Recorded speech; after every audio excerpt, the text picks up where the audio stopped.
بسم الله الرحمن الرحيم. الأخوة المسؤولون، الأخوة الحضور، منتسبين الأعزاء، السلام عليكم ورحمة الله وبركاته.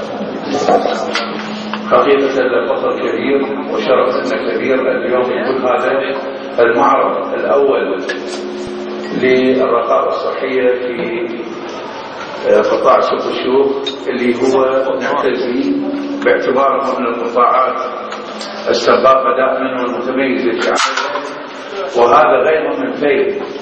يعني أكيد هي أطنان كثيرة كانت المفروض هاي كلها تدخل في جوف المواطن وراح تسبب له ضرر، فكان لهم الأخوة المتصلين في هذا المجال بالمرصاد، لأن اللي يتعب اليوم في قوت وغذاء الناس هو إنسان حقيقة ما عنده تغييره على وطنه وعلى شعبه. لكن إن شاء الله بوجودكم ما راح نسمح عن واحد يجي يتعب بقوت الناس.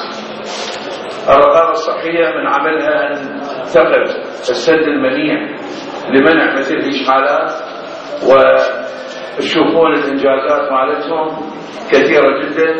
من ضمن هاي الإنجازات الروتينية ومنح الإجازة الصحية بعدد أكثر من 50 إجازة، وتجديد الإجازات أكثر من 140 إجازة، وغلق أكثر من 50 محل، وغرامات كثيرة، وبطاقات للفحص الطبي، وشهادات تربية صحية، بالإضافة للندوات اللي هي مهمة جدا. وأيضا وجود مستوفات لفتح محلات ونماذج غذائية كثيرة تمت السيطرة عليها وإتلافها، والحملات الصحية اللي هي أكثر من 50 حملة مشتركة، وأكثر من 125 حملة منفردة، وإتلاف مواد كثيرة من ضمنها عصائر وألبان وأجبان ومواد غذائية. تشوفونها نماذج منها. هذا الشيء اللي قاعد يصير هو ثمرة جهود كثيرة من الزملاء والزميلات اللي قاموا بهذا العمل، واللي يمكن عرضوا نفسهم إلى ظهور وإلى تهجم بعض الناس ذوي النفوس الضعيفة. اسمي شخصيا واسم الأخوة في دار الصحة يعني نشكر، عاجزين عن شكر كل الجهود الخيرة، ويجب أن لا ننسى الأخوة في الأمن الاقتصادي اللي دائما يكونون هم الظهير لنا، بالإضافة إلى جهود الأخوة في المجلس البلدي في قضاء سوق الشوق، والأخ القائم مقام الأستاذ أبو حسن اللي الرجل دائما سباق بأن يقوم بالاتصال بنا والمجيء إلى الناصرية دائما، والأخوة في مجلس البلدي حقيقة بدون مجاملة من الناس اللي دائما هم يكونون بالحدث.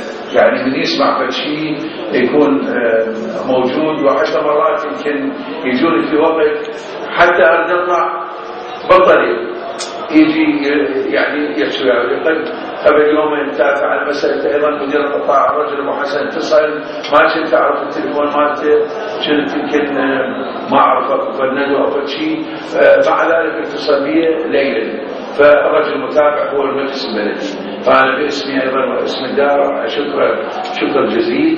وإن شاء الله نعامل أخواننا وأبنائنا ومواطني سوق الشوق أن نكون دائما جنود بخدمتهم، لأن هي هاي دائرة الصحة هو تقديم الخدمات الوقائية. لأن هو احنا مو بس نفتح مستشفى، مو بس نفتح مركز صحي، وإنما يجب علينا أن نطبق الشعار اللي يقول الوقاية خير من العلاج. وجودنا أيضا من خلال عملنا في المراكز الصحية في قطاع سوق الشوق اللي هو جزء من دائرة الصحة الرقابة، هو أن نقدم الخدمة والنصيحة والإرشاد لأبناء هذا القضاء ولأبنائنا كلهم، بأن يتوقون الدقة في اختيار من الأغذية. لأن اليوم السوق في معرض مال يعني مواد غذائية ثالثة، للأسف الشديد الناس يتاجرون بغذاء الناس. هو المهم عند المصلحة مالته هو قد يربح، ما يقدر هو راح يضر نفسه ويضر عائلته ويضر الناس الموجودين، بالإضافة إلى العقاب اللي الله سبحانه وتعالى راح يسلط عليه.